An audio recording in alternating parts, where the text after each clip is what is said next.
नमस्कार, सुप्रभात. मी सेजल पुरवार. या बुलेटिनमध्ये तुम्हा सर्वांचं स्वागत. आणि बुलेटिनच्या सुरुवातीलाच बातमी मोठी आहे आणि बातमी आहे लाडक्या बहिणींसाठी. लाडक्या बहिणींची एसटी तिकिटातील 50% सवलत सुरूच राहणार आहे. लाडक्या बहीण योजनेमुळे महिलांचा सवलतीचा प्रवास बंद होणार ही चर्चा होती, पण ही सवलत सुरूच राहणार आहे अशी माहिती परिवहन मंत्री प्रताप सरनाईक यांनी स्वतः दिली आहे. एकंदरीत आपण जर बघितलं तर लाडक्या बहिणींसाठी आता जी सवलत दिली जाते एसटी मध्ये 50 कॉमस्कोर नुसार आता isakal.com आहे देशातील नंबर 1 ची मराठी न्यूज वेबसाईट. प्रत्येक अपडेटसाठी isakal.com ला नक्की भेट द्या. पैसे द्यावे लागतात, ती सवलत सुरूच राहणार असल्याचं बघायला मिळतंय आणि या संदर्भातली माहिती स्वतः नाईकांनी दिलेली आहे. त्यामुळे लालपरीची लाडकी मात्र आता सुसाटच असणार आहे. एसटीची बस मात्र तोट्यात जरी असली तरी सुद्धा ही योजना मात्र सुरू राहणार असल्याचं कळत आहे. एकंदरीत आपण जर बघितलं तर लाडक्या बहिणी योजनेमुळे अनेक योजना बंद पडत असल्याचं आपण पाहिलं. अनेक योजनांवर याचा परिणाम होताना दिसला. मात्र यावेळेस निम्म्या तिकिटाची योजना जी आहे ती सुरूच असणार आहे. यानंतर पुढे घेऊयात बातम्यांचा वेगवान आढावा टॉप 50च्या माध्यमातून. पुणे बस जळीतकांड प्रकरणामध्ये वेगळंच वळण येण्याची शक्यता आहे, कारण थकीत पगाराचा दावा कंपनीच्या मालकांनी फेटाळलाय. पगार थकवल्याच्या रागातून ड्रायव्हरने टेम्पो ट्रॅव्हलरमध्ये चौघांना जिवंत जाळलं. मात्र कंपनीने चालकाचा कसलाही पगार थकवला नाही असा खुलासा मालकांनी केलाय. हिंजवडीमधल्या मिनी बस जळीत कांडातील मृतांच्या नातेवाईकांनी आज व्योमा ग्राफिक्स कंपनीमध्ये धडक दिली. मृतांबाबत कुटुंबियांना कंपनीकडून कोणतीही अधिकृत माहिती देण्यात आलेली नाही. याशिवाय मृतांच्या कुटुंबियांना कोणतीही आर्थिक मदत जाहीर केलेली नाही हा आरोप नातेवाईकांनी केला आहे.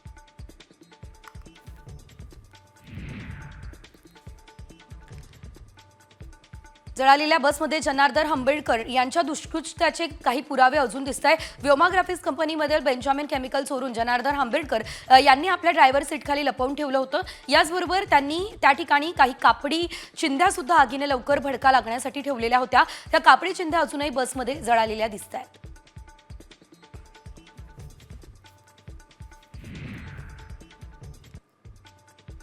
हिंजवडीमधील टेम्पो ट्रॅव्हलर अपघातानंतर कामगार आयुक्तांना खडबडून जाग आलेली आहे. पुणे कामगार आयुक्त कार्यालयातील अधिकारी आणि पोलीस व्योमा ग्राफिक्स कंपनीमध्ये दाखल झाले. मात्र दुर्घटनेपासून ही व्योमा ग्राफिक्स कंपनी बंद असल्याचं सध्या दिसतंय.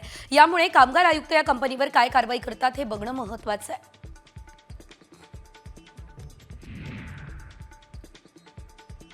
प्रशांत कोरटकरला तातडीने अटक कराय मागणीसाठी मराठा क्रांती मोर्चा आक्रमक झाला.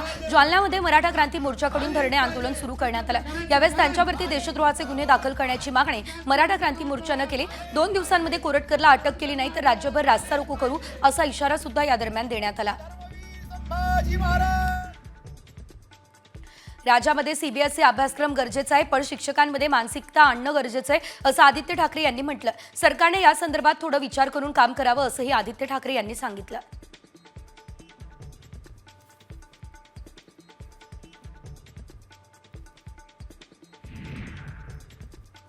साधारणतः 2 वर्षांपासून रखडलेला पुणे नाशिक हरित महामार्ग प्रकल्प अखेर मार्गी लागणार आहे. या मार्गाच्या भूसंपादनाची अधिसूचना राज्य सरकारने नुकतीच प्रसिद्ध केली आहे. 1545 हेक्टर जमिनीच्या संपादनाची प्रक्रिया लवकरच सुरू केली जाणार असल्याचं कळत आहे.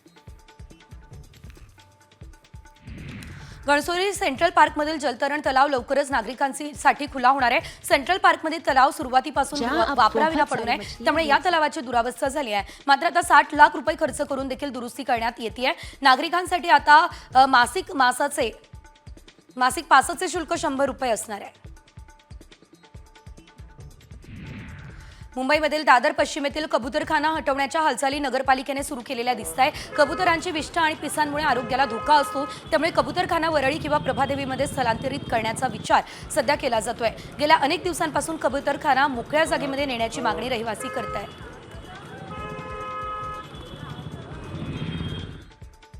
नाहूर ब्रिजवरील पूर्व द्रुतगती महामार्ग ते LBS कडे जाणारी नवी मार्गिका अखेर खुली करण्यात आलेली आहे, ज्यामुळे या मार्गावरील वाहतूक कोंडी काही अंश कमी होणार आहे. LBS वरून परत द्रुतगती महामार्गाकडे जाणाऱ्या मार्गिकेचं काम अद्यापही सुरू असल्याचं दिसतंय. पुढील काही महिन्यांमध्ये ही मार्गिका देखील खुली होणार आहे.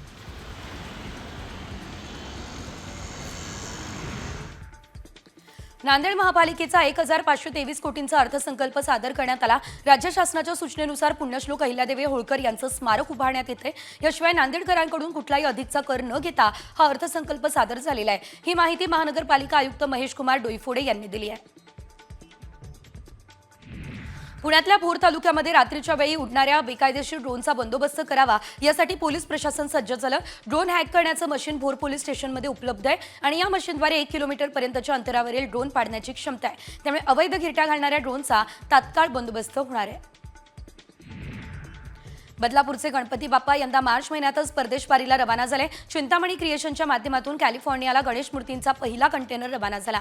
मे महिन्याअखेरपर्यंत तब्बल 2.5 लाख गणेश मूर्ती परदेशात पाठवल्या जाणार अशी माहिती चिंतामणी क्रिएशन्सने दिली आहे। नवी दिल्लीमधील खेलो इंडिया स्पर्धेमध्ये महाराष्ट्राच्या पॅरा खेळाडूंनी 3 सुवर्ण आणि 1 रौप्य पदक पटकावलं। 100 मीटर शर्यतीमध्ये अकोल्याच्या चैतन्य पाठकसह गोळाफेकीमध्ये कराडच्या साहिल सय्यद, पुण्याच्या सिद्धी क्षीरसागरने सुवर्ण यशाला गवसणी घातली। विशेष म्हणजे चैतन्य हा रिक्षा ड्रायव्हरचा मुलगा आहे।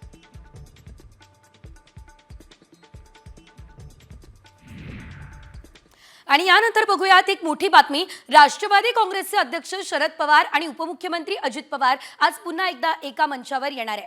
पुण्यामध्ये वसंतदादा शुगर इन्स्टिट्यूटच्या बैठकीसाठी दोन्ही नेते एकत्र येणार असल्याचं कळत आहे। त्यामुळे या बैठकीकडे आता सर्वांचंच लक्ष लागलं असल्याचं देखील एकंदरीत आपल्याला बघायला मिळतंय। सध्या जर आपण बघितलं तर यावेळी जयंत पाटील, राजेश टोपे, जयप्रकाश दांडेगावकर हे सुद्धा उपस्थित राहणार असल्याची माहिती आहे। मात्र आपण पाहतोय या मंचावरती आता अजितदादा आणि शरद पवार यांच्यामध्ये काही चर्चा होते का, किंवा याआधी जशा प्रकारे घडलं एकमेकांशी त्यांनी बोलणं टाळलेलं होतं त्या प्रकारेच काहीतरी घडताना दिसतं, हे बघणं अतिशय महत्त्वाचं असणार आहे।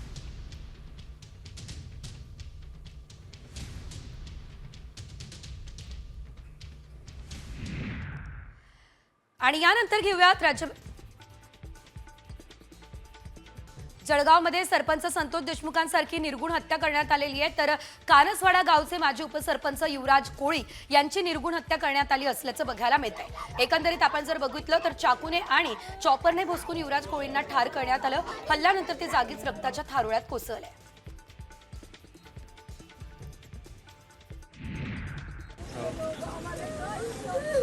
उपसरपंच युवराज कोळी यांचा मृतदेह जळगावच्या शासकीय वैद्यकीय महाविद्यालयामध्ये आणण्यात आला तेव्हा त्यांच्या लेकीने टाहो फुडला। धाय मुकलून ती रडत होती। माझे बाबा कुठे असा सवाल तिने केला। मात्र अगदी मंत्री गुलाबराव पाटील यांच्याकडे देखील काहीच उत्तर नव्हतं।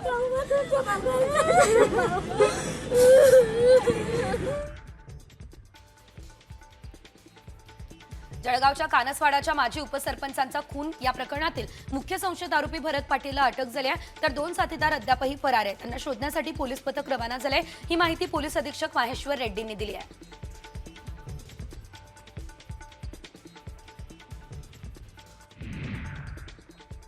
परभणीमधल्या पूर्णा शहरामध्ये गेल्या 20 दिवसांपासून पाण्यासाठी नागरिकांची भटकंती सुरू असल्याचं दिसतंय।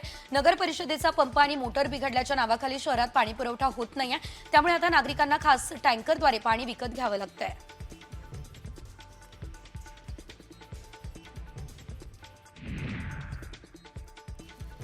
नाशिकच्या नांदूर शिंगोटे गावामध्ये महिलेने एसटीमध्ये बसून दारू प्यायली आहे। प्रवाशांना शिवेगाळ करत धिंगाणा घातलाय। बस चालकाने बस पोलीस स्टेशनला घेऊन जात महिलेविरोधात गुन्हा दाखल केलाय।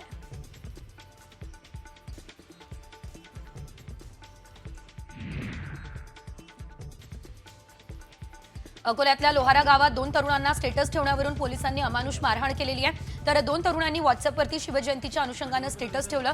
या स्टेटसवरून एका समुदायातील काही लोकांनी पोलिसांकडे आक्षेप नोंदवला। यावरून पोलिसांनी 2 तरुणांना ताब्यात घेतलं। यातील एक तरुण अल्पवयीन आहे।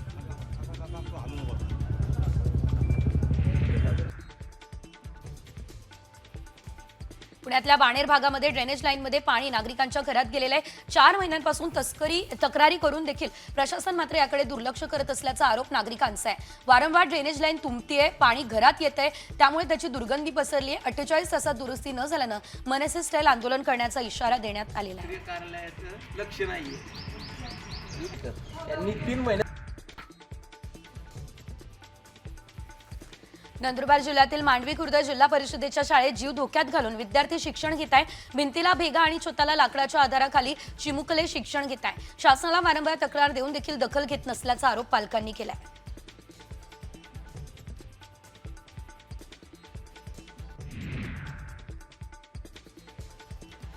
बदलापुरातील स्वानंद अर्णव इमारतीच्या जागेची दुबार मोजणी करण्यात आली आहे. रेल्वेचं चुकीचं आरक्षण इमारतीवरती पडलं होतं. साम टीव्हीच्या बातमीची प्रशासनानं दखल घेत उपविभागीय अधिकाऱ्यांनी चौकशीचे आदेश दिले असल्याचं बघायला मिळालं. त्यामुळे आता इमारतीमधील शेकडो रहिवाशांना मोठा दिलासा मिळाला.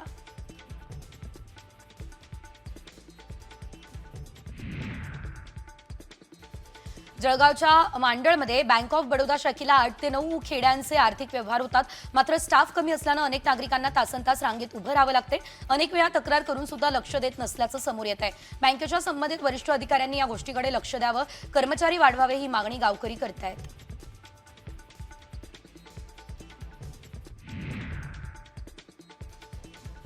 बुलडाण्याच्या मेहकरमध्ये स्मशानभूमीची अवस्था दयनीय झाली आहे. या शेडचे टीनपत्रे फुटलेले आहेत. याकडे ग्रामपंचायत प्रशासनानं दुर्लक्ष दिलेलं आहे. तर रोष त्यामुळे व्यक्त होतोय. अर्धवट संरक्षण भिंत उभारण्यात आली, त्यामुळे स्मशानभूमीच्या सुरक्षेचा विषय ऐरणीवर आलाय. स्मशानभूमीची साफसफाई आणि शेड दुरुस्तीची मागणी गावकऱ्यांनी केली आहे.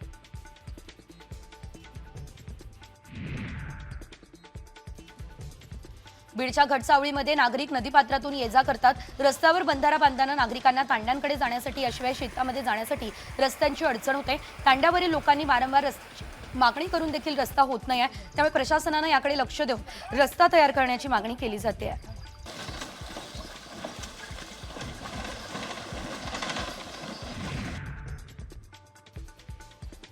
बीडच्या आष्टीमध्ये अरणविहिरा या परिसरामध्ये बिबट्यानं कुत्र्यावरती हल्ला केलेला आहे. ही घटना सीसीटीव्हीमध्ये कैद झाली आणि या घटनेमुळे नागरिकांमध्ये भीतीचं वातावरण आहे. वन विभागाने बिबट्याला जेरबंद करण्याची मागणी नागरिकांनी केली आहे.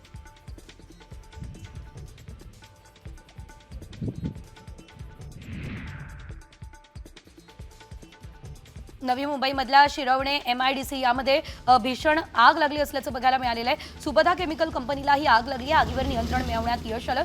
यामध्ये सुदैवानं कोणतीही जीवितहानी झालेली नाही.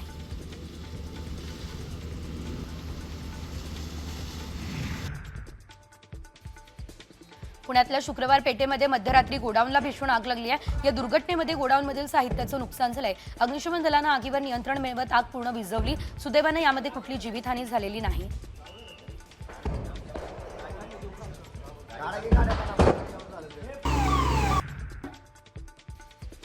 नाशिकच्या पिंपळगाव धाबळीमध्ये फटाक्यांची खिळकी चाऱ्यावरती पडल्यानं मक्याच्या चाऱ्याला भीषण आग लागली असल्याचं बघायला मिळालेलं आहे. चाऱ्याच्या शेजारील कारला देखील आग लागली आहे. नागरिकांनी पाण्याच्या सहाय्यानं आग विझवली आहे. या घटनेमध्ये कोणती जीवितहानी झालेली नाही, मात्र कारचं मोठ्या प्रमाणात नुकसान झालं.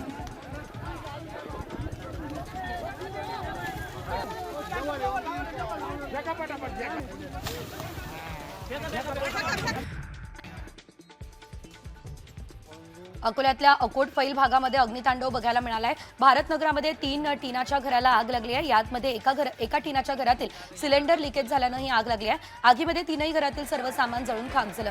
सुदैवानं आगीत कुठली जीवितहानी झालेली नाही. सर लगाया मैंने फोन उनको. संभाजीनगरच्या बीड बायपास रोडवर असलेल्या मराठा फॅमिली हॉटेलमध्ये सिलेंडर लीक झाल्यानं आग लागली आहे. अग्निशमन दलाला आग विझवण्यात यश आलंय. आगीमध्ये हॉटेलचं मात्र मोठं नुकसान झालं. सिलेंडर लीक झाल्यानं आग लागली असल्याची माहिती आहे. कोणती जीवितहानी यामध्ये झालेली नाही.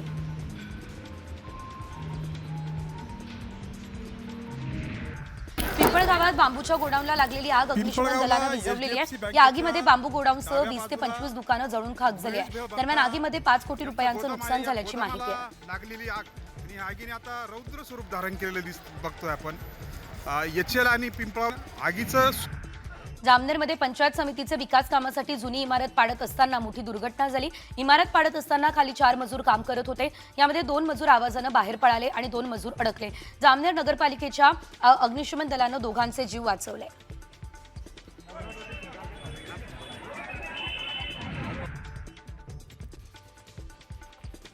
छत्रपती संभाजीनगरमधील क्रांती चौक परिसरामध्ये भीषण अपघात झालेला आहे. मालवाहू ट्रकखाली दुचाकीवरून विरुद्ध दिशेने येणारा तरुण सापडलाय. ट्रक त्याच्या पायावरून गेल्यानं मोठी दुखापत झाली आहे. तरुणावर घाटी रुग्णालयामध्ये उपचार सुरू आहेत.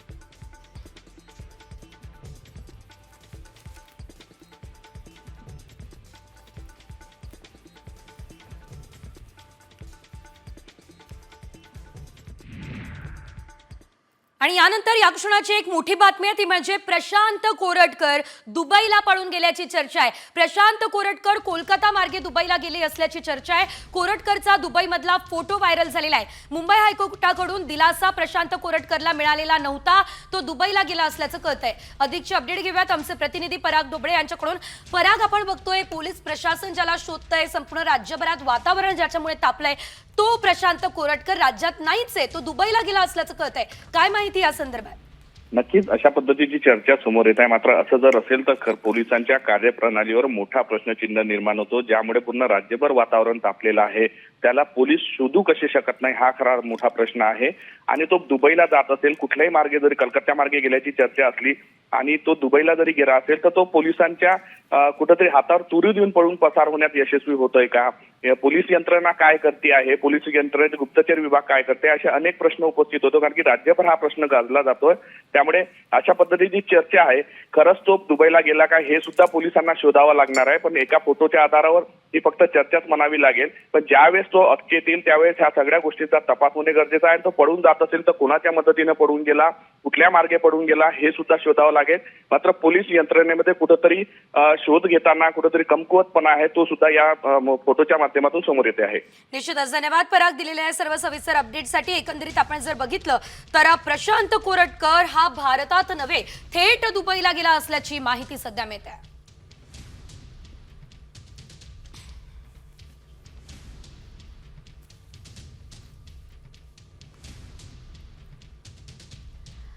तर राज्यातून प्रशांत कोरटकर पळून जाण्यामध्ये खरंच जर यशस्वी ठरलेला असेल तर निश्चितच पोलिसांच्या कार्यप्रणालीवरती हा प्रश्न उपस्थित झालेला आहे. शिवाय राज्यभरात आणखी काही मोठ्या आणि महत्त्वाच्या घडामोडी घडतायत ज्यांचा आढावा घेऊयात न्यूज पॉइंट 20 मध्ये. राष्ट्रवादी काँग्रेसचे अध्यक्ष शरद पवार आणि उपमुख्यमंत्री अजित पवार आज पुन्हा एका मंचावर येणार आहे. पुण्यामध्ये वसंतदादा शुगर इन्स्टिट्यूटच्या बैठकीसाठी दोन्ही नेते एकत्र येतील, त्यामुळे या बैठकीकडे सर्वांचं लक्ष आहे. जयंत पाटील, राजेश टोपे, जयप्रकाश दांडेगावकर हे सुद्धा या दरम्यान उपस्थित असणार अशी चर्चा आहे.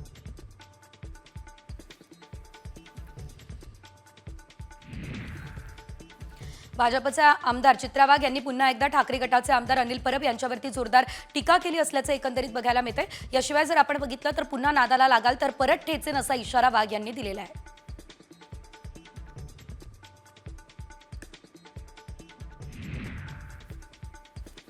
ठाकरे गटाचे आमदार अनिल परब यांच्याबद्दल अधिवेशनामध्ये भाजप आमदार चित्रा वाघ यांनी केलेल्या टीकेवरून ठाकरे गटाच्या महिला कार्यकर्त्या आक्रमक झाल्या. अंधेरीमध्ये ठाकरे गटाच्या महिला कार्यकर्त्यांनी चित्रा वाघ यांच्या विरोधात जोरदार घोषणाबाजी केली, निदर्शनं केली. तुमच्यासारखे 56 पायाला बांधून फिरते असं वक्तव्य चित्रा वाघ यांनी केलेलं आहे.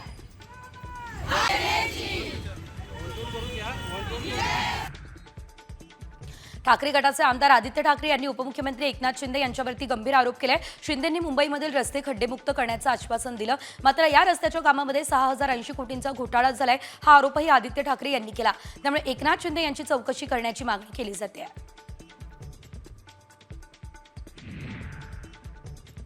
औरंगजेबाने तलवारीने कापलं नाही, त्यापेक्षा जास्त सरकारने धोरणानं कापलं असा घणाघात बच्चू कडूंनी सरकारवर केला. दिव्यांग, शेतकरी, मजूर, कष्टकऱ्यांना बजेटमध्ये स्थान नाही असं म्हणत कडूंनी सरकारवर आसूड उगारलं. धर्म आणि जातीच्या नावावर सर्वच पक्ष राजकारण करताय असा आरोप सुद्धा बच्चू कडू यांनी केलेला आहे. दिशा सालियान आणि औरंगजेब कबरीवरून आता बच्चू कडू यांनी सरकारवर टीका केलेली आहे. मुख्यमंत्र्यांच्या मतदारसंघातील दंगलीची जरा देखील शरम वाटत नाही, साधी खंत देखील वाटत नाही. दंगलीची जबाबदारी घेऊन मुख्यमंत्र्यांनी किमान 2 दिवसांचा तरी राजीनामा द्यावा ही मागणी कडूंनी केली आहे.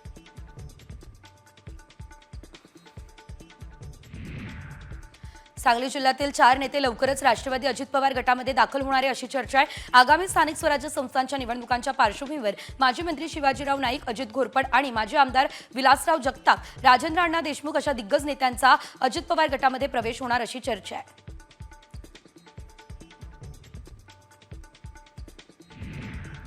युवा काँग्रेसचे प्रदेश अध्यक्ष कुणाल राऊत यांनी केलेल्या राज्यातील सर्व नियुक्त्या अखिल भारतीय युवक काँग्रेसकडून रद्द करण्यात आल्या. कुणाल राऊत यांनी शिवानी वडेट्टीवार, केतन ठाकरे यांना पदाधिकारी बनवण्यात आलं, मात्र 24 तासांच्या आत अखिल भारतीय युवक काँग्रेसचे प्रभारी यांनी नियुक्त्या रद्द केल्या.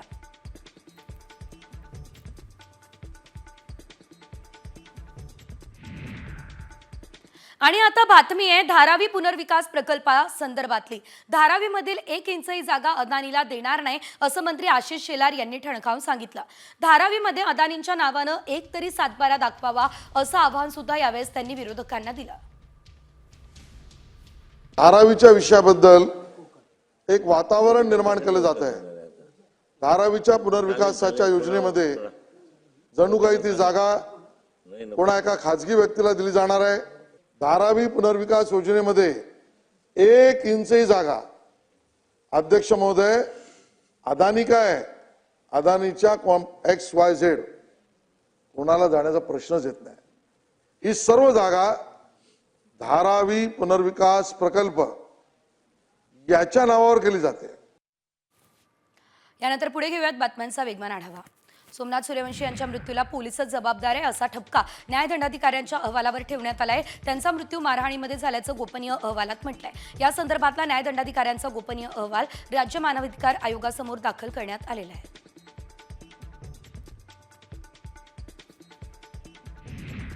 सोमनाथ सूर्यवंशी यांच्या हत्येप्रकरणी सर्व पोलिसांना राज्य मानवाधिकार आयोगानं नोटीस बजावली. त्यांच्याकडून उत्तर मागितलं. सूर्यवंशींचा मृत्यू पोलिसांच्या मारहाणीमध्ये झालाय असा अहवाल समोर येतोय. या पार्श्वभूमीवर ही नोटीस बजावण्यात आलेली आहे. सोमनाथ सूर्यवंशी यांच्या आईने दोषी पोलिसांवर मनुष्यवधाचा गुन्हा दाखल करा अशी मागणी केली. दोषी पोलिसांवर 302चा गुन्हा दाखल करून त्यांना फाशीची शिक्षा द्या अशी मागणीही त्यांनी केली आहे. सोमनाथ सूर्यवंशी यांचा मृत्यू जर पोलिसांच्या मारहाणीमध्ये झाला असेल तर याला गृह खातं जबाबदार आहे असा आरोप संजय राऊत यांनी केला. या प्रकरणावर नक्की कुणावर कारवाई व्हायला हवी, स्वतः गृहमंत्री प्रयाचित करणार आहेत का, हा सवाल देखील राऊतांनी उपस्थित केलेला आहे.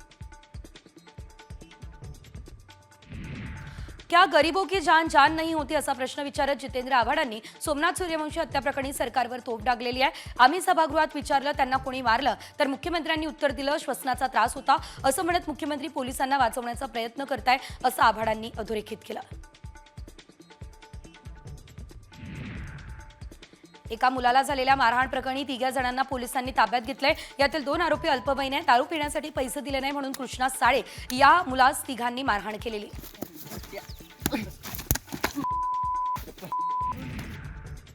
सतीश भोसलेला चकलांबा पोलीस ताब्यात घेणार असल्याची माहिती आहे. भोसलेने बॅटने अमानुष मारहाण केल्याचा गुन्हा चकलांबा पोलीस ठाण्यात दाखल झालाय. सतीश भोसलेचा मुक्काम सध्या बीड जिल्हा कारागृहात आहे.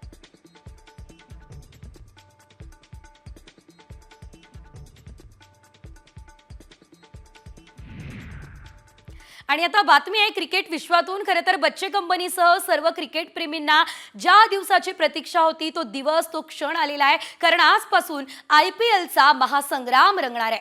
गतविजेते कोलकाता नाईट रायडर्स आणि रॉयल चॅलेंजर्स बंगळुरू यांच्यामध्ये सलामीचा बार उडणार आहे. सलग 2 महिने 10 संघ 13 ठिकाणं आणि 74 सामन्यांची मेजवानी क्रिकेट प्रेमींसाठी असेल. पण या सामन्यांवर पावसाचं सुद्धा सावट आहे बरं.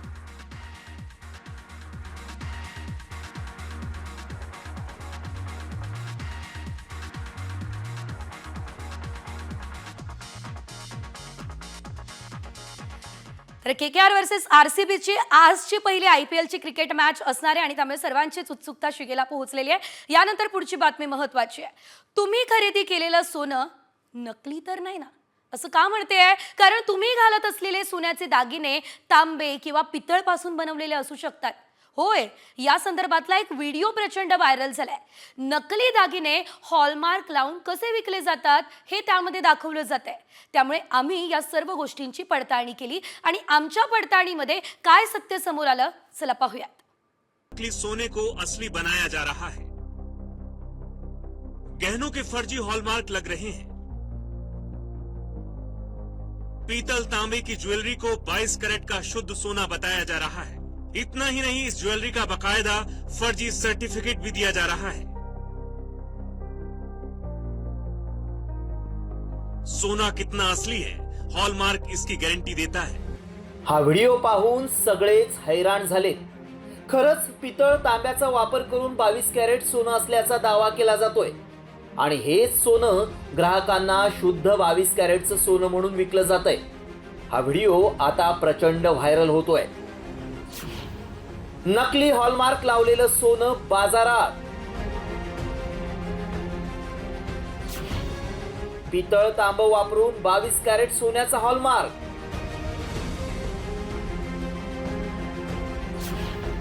व्हायरल व्हिडिओ मागचं सत्य काय? तुम्ही वापरत असलेलं सोनं हे नकली नाही ना, याची पुन्हा खात्री करून घ्या. कारण हा व्हिडिओ पाहिला तर तुम्हालाही तुमच्या दागिन्यांवर विश्वास बसणार नाही. हा व्हिडिओ पुन्हा एकदा पहा. नकली सोने को असली बनाया जा रहा है. गहनों के फर्जी हॉलमार्क लग रहे हैं. पीतल तांबे की ज्वेलरी को 22 कैरेट का शुद्ध सोना बताया जा रहा है. इतना ही नहीं, इस ज्वेलरी का बकायदा फर्जी सर्टिफिकेट भी दिया जा रहा है.